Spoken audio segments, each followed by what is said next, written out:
जानि सुअवसर सीय तब पठई जनक बुलाई। चतुर सखी सुंदर सकल सादर चली लवा। चतुर सखी सुंदर सकल सादर चली लवा। कैसे? हरि सिया जू के हाथ जयमाल, मंगल गीत गावे प्यारी सखियाँ।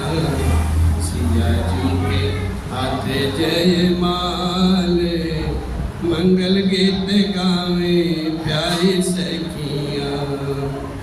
गावे प्यारी सखियाँ, गावे प्यारी सखियाँ, गावे प्यारी सखियाँ हो, गावे प्यारी सखियाँ। सिया जू के हाथ जयमाल, मंगल गीत गावे प्यारी सखियाँ। सिया जू के हाथ जयमाल, मंगल गीत गावे प्यारी सखियाँ। रंग भूमि जब सिय पगुधारी, रंग भूमि जब सिय पगुधारी। देखी रूप मोहे नर नारी, देखी रूप मोहे नर नारी। अब चट चित ये भुआल हो, मंगल गीत गावे प्यारी सखियाँ। सिया जू के हाथ जयमाल, मंगल गीत गावे प्यारी सखियाँ। जानि सुअवसर सीय तब पठई जनक बुलाई।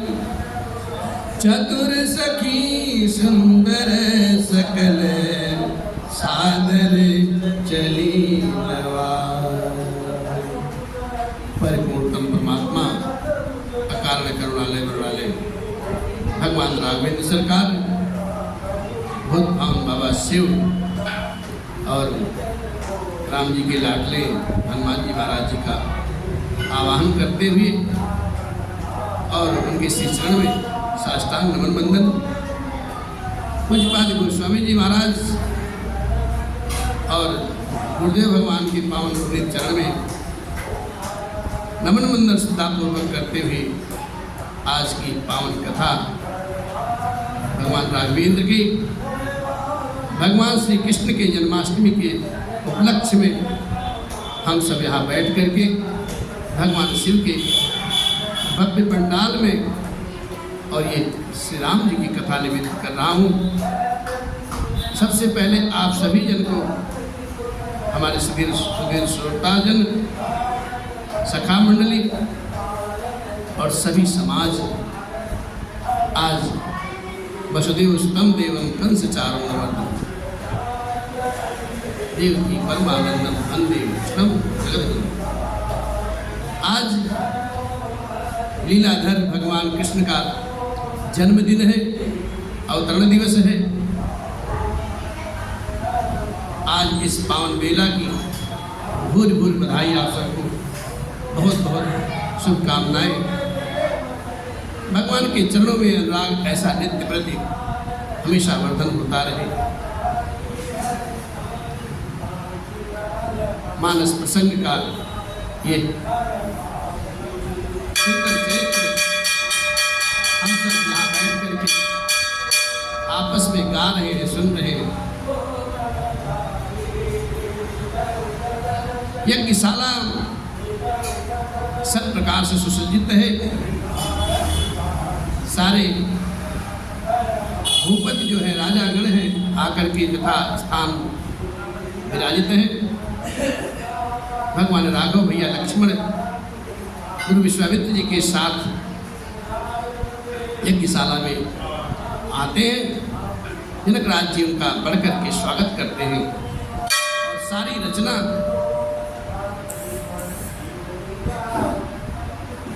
गुरु विश्वामित्र जी को दिखाते हैं। गुरु विश्वामित्र जी महाराज प्रसन्न चित्त हो जाते हैं और राजा जनक से कहते हैं, राजन अति उत्तम, आपने बहुत अच्छी व्यवस्था की और जो सबसे अच्छा मंच था, सुंदर विशद विशाल, उस पर जनक राज जी महाराज विश्वामित्र महाराज जी को आसीन किया है और साथ ही में भैया लक्ष्मण और राघवेंद्र सरकार दोनों विराजित हैं। सब लोग अपने अपने स्थान पर बैठ गए। अब वो घड़ी आती है कि जिसके निमित्त सब लोग यहाँ एकत्रित हुए हैं, वो अवसर जान करके जनक जी महाराज अपने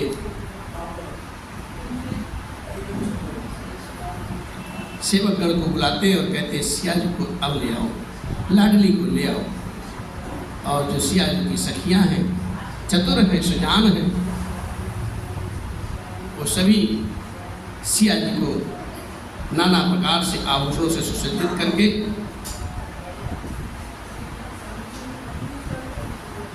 और सिया जी को लेकर के आती हैं उस सभा मंडप में और उनकी जो मैया है ना,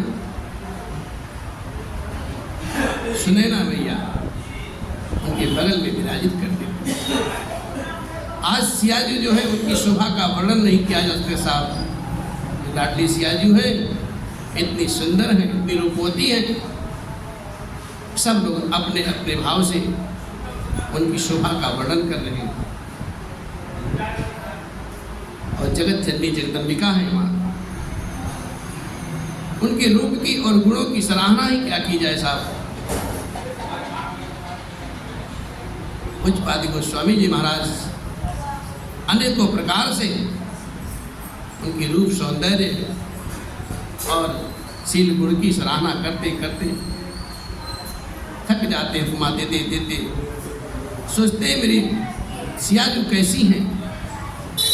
उन्होंने एक नई खोज निकाली है और कहा है कि मेरी सिया जी ऐसा हो सकती हैं जो छवि सुधा पयोनिधि हुए, परम रूपमय कच्छप सोई, शोभारजु मंदर सिंगारु, मथे पानी निज पंकज मारू, मथे पानी पंकज निज मारू। यदि छब रूपी अमृत का समुद्र हो और परम रूप में कच्छप हो, शोभा रूप की रस्सी हो और श्रृंगार रस पर्वत हो और उस छब के समुद्र को स्वयं कामदेव अपने कोमल हाथों से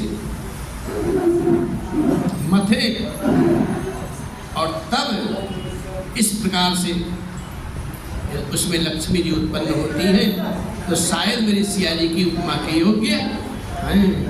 यही विधि उपजे लक्षी जब, सुंदरता सुख मूल, तदपि सकोच समेत कभी, कहाँ ही सीय समतू।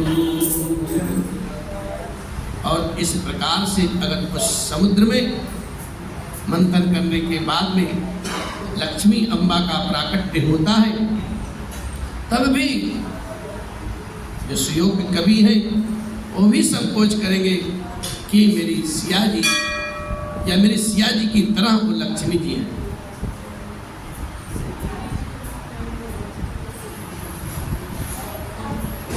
और इस प्रकार से सिया जी को लेकर के सारी सखियां मनोहर गीत गाती हैं। चली संग लय सखी सयानी, गावत गीत मनोहर बानी, सोहनवल तनु सुंदर सारी, जगत जननी तुलित छवि भारी, भूषण सकल सुदेश सुहाए, अंग अंग रच सखिन बनाए। रंग भूमि जब सिय पगधारी, देख रूप मोहे नर नारी। हर्ष सुर ने दुंदुभि बजाई, बरस प्रसून अपचरा गाई। पानी सरोज सोह जयमाला, अवचट चितये सकल भुवाला। सिय चकित जित राम ही चाहा, भय मोह बस सब नर। मुनि समीप देखे दो भाई, लगे ललके लोचन निधि पाई। लगे ललके लोचन निधि। सियानी सखियां सिया जी को साथ लेकर के मनोहर वाणी में गीत गाती हुई चलती हैं, और सीता जी के नवल शरीर पर सुंदर साड़ी सुशोभित हो रही है। जगत जननी महान छवि की वो अतुलनीय वर्णन है साहब, अतुलनीय लग रही हैं, और सब आभूषण अपनी अपनी जगह पर सुशोभित है, जिन्हें सखियों ने अंग अंग में भली भांत सजा करके पहनाया था। जब सिया जी रंगभूमि में अपने चरण कमल रखती हैं, तब उनका दिव्य रूप देख करके स्त्री पुरुष सभी मोहित हो जाते हैं। देवताओं ने तो हर्षित होकर के नगाड़े वाद्य बजाने लगे, और पुष्प बरसा करके अप्सराएं नृत्य करने लगी, गान करने लगी।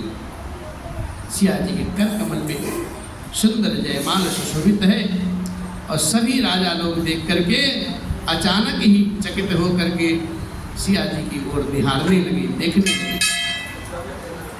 और जो सिया जी हैं, सीता जी चकित चित्त से रघुनाथ जी को देखने लगती हैं। तब सब लोग जो राजा थे वहाँ पर, राजा लोग मोह के अधीन हो गए, बस में हो गए। और सिया जी के जो मुनि जी के पास में दोनों राजकुमार सलोने और सांवले बैठे थे, दोनों भाइयों को देखा है सिया जी ने, अपने नेत्र खोल करके उस खजाना को ललचा करके लूट रही है। और श्री राम जी ने में जा करके स्थिर हो गया उनका मुंह, और श्री राम जी को निहार रही है भैया। फिर भी मर्यादा की खान जगत जननी सिया जी, गुरजन लाज समाज बड़, देख सिय सकुचान। लाग बिलोकन सखिन तन, रघुबीर ही उरयान। भैया गुरुजनों की और अपने बड़ों की लाज से बहुत बड़े समाज को देख करके सीता जी सकुचा जाती हैं, और वे श्री रामचंद्र जी को अपने हृदय में ला करके विराजित करके और अपने नयन को बंद कर लेती हैं, और सखियों की तरफ फिर देखने लगती हैं। भैया राम जी को बार बार नहीं देखती, एक ही बार देख के निहार लेती हैं और अपने हृदय पटल पर बिठा लेती हैं। अब राम जी सिया जी को कैसे देखते हैं? राम रूप अरुषिय छवि देखे, नर नारी परिहरी निबेखे। सोच ही सकल कहत सकुचाही, विदिशन विनय करहि मन माही। हर विध वेग जनक जड़ताई, मति हमारे रस देहि सुभाई। बिनु विचार पन तज नर नाहु, राम कर कर विबाहु। सिय राम कर कर विबाहु। श्री रामचंद्र जी का रूप और सिया जी का रूप देख करके, उनकी छवि को देख करके वहाँ पर जितने नर नारी थे वो पलक मारना ही छोड़ दिए साहब। सब अपलक देखने लगे, निहारने लगे, एक टक उनको देखने लगे। और सभी अपने अपने मन में सोचते हैं पर कहने में सकुचाते हैं।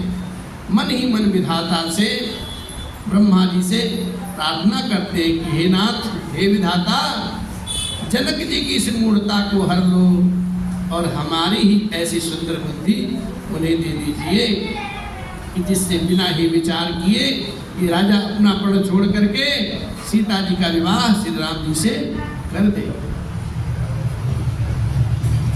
हर जगु भद कहाहीं भाव सब काहू, हठ के ने अंतहु दाऊ, यही लालसा मगन सब लोग, बरसावरो जानकी जोगु, बरसावरो जानकी।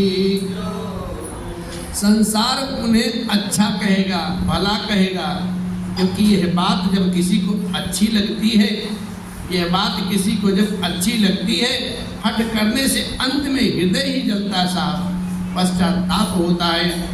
सब लोग इसी लालसा में मग्न हो रहे हैं कि जानकी जी के योग्य वर ये सांवला वाला ही है। बरु सांवरो जानकी जोगु। तब राजा जनक जी ने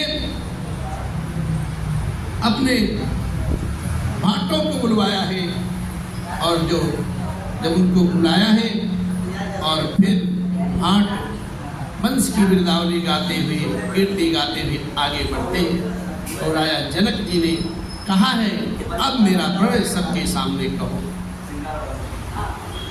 तब बंदी जन जनक बुलाए, बिरदावली कहत चले आए, कहन पुजाई कहूँ पन मोरा, चले भाट ही हर सुन थोरा, चले भाट ही हर सुन।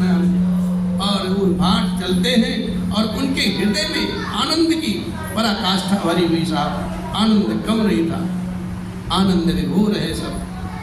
और बंदी जन सभा के मध्य में खड़े होकर के कहते हैं, बोले बंदी बचन पर सुनऊ सकल महिपाल, पन विदेह कर कहीं हम भुजा उठाए विशाल।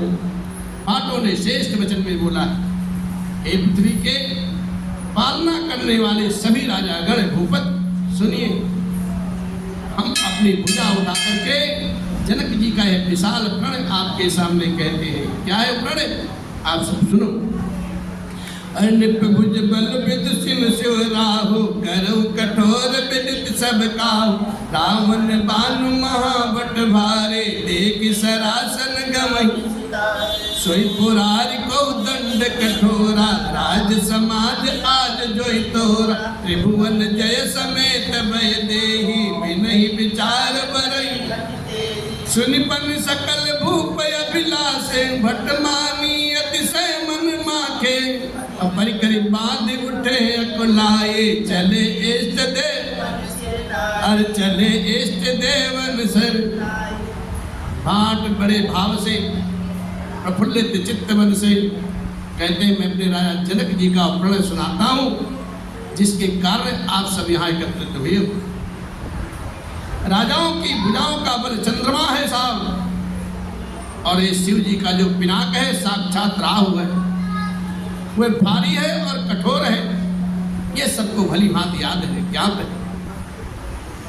बड़े भारी योद्धा रावण और बाणासुर भी इस धनुष को देख करके चुपके से प्रणाम पूर्वक चले गए यहाँ से। उसे उठाना तो दूर रहा, छूने तक की हिम्मत नहीं की साहब। वही भगवान शिव का है, वो दंड पिनाक है और कठोर भी है। आज इस राज समाज में जो भी इसका भंजन करेगा, जो भी इसको तोड़ेगा, तीनों लोकों में उसकी विजय के साथ ही उसको जानकी जी की बिना किसी विचार के हठ पूर्वक वर्ण कर लेंगे। त्रिभुवन जय समेत मैं देही बिनहि विचार बरई हटते। अब जैसे बंदी दिल का ऐसा उद्घोषणा सुना है और सभी महिपाल जो वहां बैठे थे ऐसे प्रण को सुन करके ललचा उठे। जो वीरता के अभिमानी थे वह मन में बहुत ही तमतमाए हुए बैठे थे, कमर कस कस करके अकुला करके उठे और अपने इष्ट देव को सिर नवा करके चले गए। किसी की हिम्मत तक नहीं हुई उस धनुष को तिल भर भी उठा सके। और बाबा उसी भाग में लिखते हैं, अरे तमक ताक तक शिव धनु धरहि, उठई न कोट भांति बल करहि, इनके कछ विचार मन माही, चाप समीप महीप न। नाना प्रकार के अनेक विचार वाले भूपति वहां इकट्ठा हुए थे। कुछ तमतमाकर बड़े ताव से शिव जी की धनुष की ओर देखते हैं, फिर निगाह जमा करके जैसे उसे पकड़ते हैं, करोड़ों भांति से उपाय करते हैं उठाने के, लेकिन धनुष शिव जी का हिलता नहीं है साहब। उठाना तो दूर, और जिन राजाओं के मन में कुछ विवेक है वो धनुष के पास जाते ही नहीं, दूर से ही प्रणाम कर लेते हैं। और वो बहुत से राजा लोग, मूर्ख लोग जो बैठे हैं ना, तमक करके दांत के टिटा करके धनुष को पकड़ते हैं, परंतु धनुष उठता ही नहीं, हिलता भी नहीं साहब, और अपने वीरता से लजा करके पीछे चले जाते। तमक धरहि धनु मूढ़ नृप, चलई न उठई न चलई लजाई, मनहु पाट भट बाहुबल, अधिक अधिक गरुआई। ऐसा मालूम होता है कि जितने राजा लोग उस पिनाक पर अपना जोर लगाते हैं ना, उस पिनाक पर उतना वजन और बढ़ता चला जाता है, उतना भार और बढ़ता है। इस प्रकार से किसी से वो पिनाक हिलता तक नहीं साहब। अब क्या हुआ, सारे राजा अपना जोर आजमा चुके, सब ने आपस में संगोष्ठी की है, विचार किया है और इस निर्णय पर पहुंचे। जैसे आज India.com बना है, मोदी जी को हराने के लिए ऐसा विचार बना लिए। इंडिया एक समिति बनाई, उस समिति में ऐसा हुआ, निष्कर्ष निकला कि क्यों ना हम सभी लोग मिलकर के इस धनुष को उठाएं और तोड़ दें। बोले तो ब्याह कौन करेगा? अरे बोले भाई पहले तोड़ तो लो। लालू जी बोले हम बता देंगे क्या करना है। नीतीश जी बोले हम बता देंगे। और महाराज केजरीवाल जी तो ताक लगाए हुए थे। सब लोग अपने अपने नीति से अपना अपना विचार रखते हैं और बाबा इसी भाव में लिखते हैं, अरे भूप सहस दस एक ही बारा, लगे उठावन तरई न तारा, फिर डगई न शंभु सरासन कैसे, कामी बचन सती मनु जैसे, डगई न शंभु सरासन कैसे, कामी बचन सती मनु जैसे। 10,000 राजा साहब, अब आप समझ लो 10,000 राजा उस धनुष को उठाएंगे तो धनुष कितना बड़ा होगा। वो टालने से नहीं टलता, हिलता ही नहीं, जगह ही न शंभु सरासन ऐसे हिलता नहीं। आज भी हमारे जनक धाम में एक धनखा धाम है, जो भगवान शिव का पिनाक है ना। राम जी ने जब भंजन किया था तो एक खंड वहाँ भी रखा है, और वो धनखा धाम की ऐसी विशेषता है कि प्रतिक्षण क्षण प्रतिक्षण उसका आकार बदलता रहता है, ऐसी विशेषता है धनुष का। और धनखा धाम के नाम से विख्यात है वो। और बाबा लिखते हैं, अरे भूप सहस दस एक ही बारा, लगे उठावनु करई न तारा, डगई न शंभु सरासन कैसे, कामी बचन सती मनु जैसे, कामी बचन सती मनु। तब साहब 10,000 राजा लोग एक ही बार में धनुष को उठाने लगे, तो भी वो धनुष उनके टाले नहीं टला साहब। शिव जी का वह धनुष कैसे नहीं दिखता था, जैसे कोई कामी पुरुष के वचनों से सती का मन न डिगे साहब। और इस प्रकार से होता क्या है, सब नृप भये जोग उपहासी, जैसे बिनु विराग सन्यासी, सब नृप भये जोग उपहासी, जैसे बिनु विराग सन्यासी, कीर्ति विजय वीरता भारी, चल चाप कर बर बसहारी, कीर्ति विजय वीरता भारी, चल चाप कर बर बसहारी, सिहत भये हारी राजा, बैठे निज निज जाई समाजा, सिहत भये हारी राजा, बैठे निज निज जाई। अरे निपिन बिलो की जनक अकुलाने, बोले बचन रोष जन साने, निपै बिलो के जनक अकुलाने, बोले बचन रोष जन साने। सभी राजा उपहास के पात्र हो गए।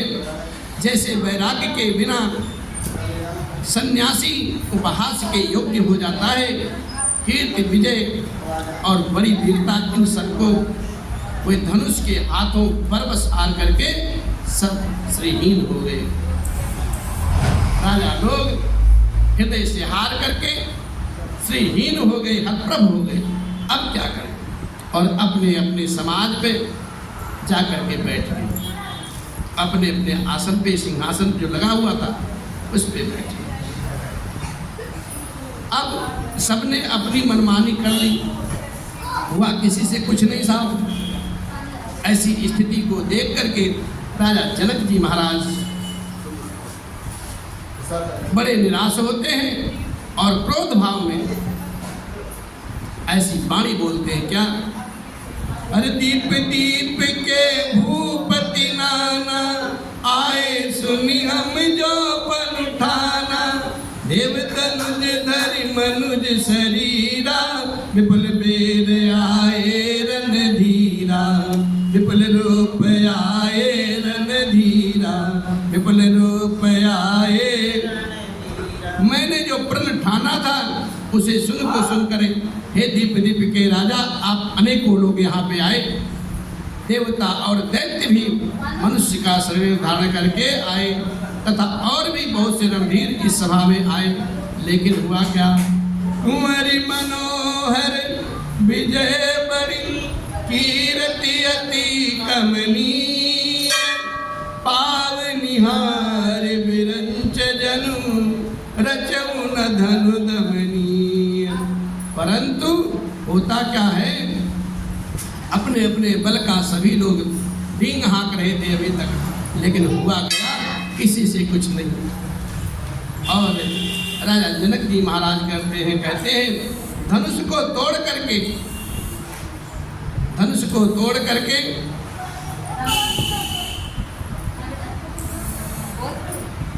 धनुष को तोड़ करके मनोहर कन्या, बड़ी विजय और अत्यंत कीर्ति को पाने वाला, मानो ब्रह्मा ने किसी को रचा ही नहीं, ऐसी मनोहर कन्या और बड़ी विजय अत्यंत सुंदर कीर्ति को पाने वाला क्या विधाता ने किसी को जन्म नहीं दिया?